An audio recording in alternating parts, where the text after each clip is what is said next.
গরুর ভুঁড়িতে 4টি উপকার রয়েছে যা অন্য কোনো অঙ্গে আল্লাহ ওইভাবে রাখেন নাই। সুবহানাল্লাহ বিহামদি। এই যে কোরবানিতে আমরা গরুর ভুঁড়ি অনেক সময় খাই, কি উপকার আল্লাহ এই গরুর ভুঁড়ির মধ্যে ঢুকিয়ে দিয়েছেন আমাদের জন্য।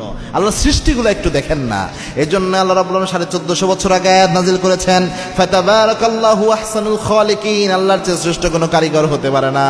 ওয়া ইয়াতাফাক্কারুনা ফি খালকিস সামাওয়াতি ওয়াল আরদ। আরেক আয়াত আল্লাহ বলেছেন, আমি আল্লাহর সৃষ্টিগুলো নিয়ে একটু চিন্তা গবেষণা করে গোলামরা একটু চিন্তা গবেষণা কর।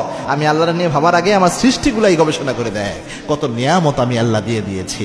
আজকে বিজ্ঞান প্রমাণ করেছে গরুর ভুঁড়িতে 1 নাম্বার কোলাজেন ও জেলাটিন থাকে, যে জিনিসটা আপনার যে শরীরের জয়েন্ট থাকে, হাড় থাকে, এগুলোর জন্য মারাত্মক উপকারী।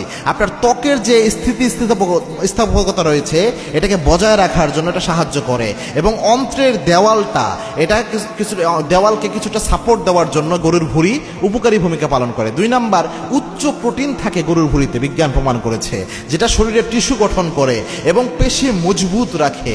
উচ্চ প্রোটিন থাকার কারণে দুর্বলতা কমায় দেয়। 3 নাম্বার হচ্ছে ভিটামিন এবং মিনারেলের ব্যাপক চাহিদা পূরণ করতে পারে গরুর ভুঁড়ি, যেটা আল্লাহ ঢুকিয়ে দিয়েছেন তার বান্দাদের নিয়ামত হিসেবে। এখানে ভিটামিন B12 রয়েছে, এটা জিঙ্ক, আয়রন, সোডিয়াম এবং কি এটার মধ্যে সেলেনিয়াম রয়েছে, এবং যা রক্তে এবং আপনার রক্তের রোগ প্রতিরোধ ক্ষমতা বাড়ানোর জন্য শরীরে এটা কাজে দেয়, এবং স্নায়ুর জন্য অনেক উপকারী ভূমিকা পালন করে। সর্বশেষ 4 নাম্বার হচ্ছে শরীরে একটা এক্সট্রা এনার্জি দেয়। এখানে অনেক ফ্যাট এবং ক্যালোরি রয়েছে যা আপনার শরীরকে অনেক শক্তি দেয়। অনেক পরিমাণে খাওয়া যাবে না, অল্প খাইয়ে। এটার মধ্যে অনেকগুলো নিয়ামত আল্লাহ ঢুকাইয়া দিয়েছে।